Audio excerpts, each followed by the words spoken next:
We check in now on the latest cattle market news with our market update, brought to you by CattleFax. Hello, I'm Chad Spearman with the CattleFax update. The U.S. beef and veal export data for June was recently released by the U.S. Department of Commerce.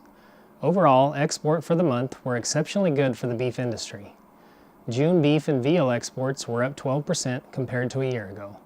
That is equal to an extra 8,500 metric tons of U.S. beef in the global marketplace. In addition to increased tonnage, the value of those exports also increased 23% compared to June 2012. Year-to-date, beef exports, which had been below a year ago through the first 5 months of the year, improved to nearly steady on a volume basis. Overall, that generated an additional $94 million for the beef and cattle industry through global sales compared to June 2012.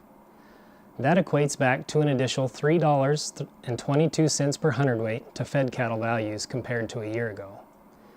Beef and veal export value continued its year-over-year gains and is currently running 7% higher than the first half of 2012, adding an extra $26.8 million per month to the industry.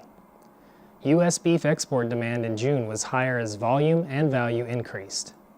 All of these figures can best be summarized utilizing a U.S. beef and veal export demand index similar to the same indexes used to measure domestic beef demand.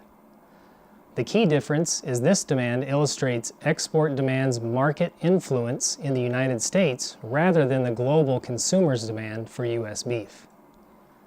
On a 3-month rolling average basis, U.S. beef and veal export demand is up 3.3% compared to 2012. CattleFax is currently forecasting export demand to be the second highest on record in 2013, second only to demand in 2000.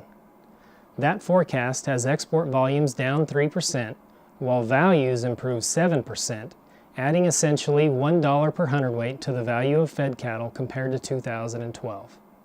For the Angus Report and CattleFax, I'm Chad Spearman.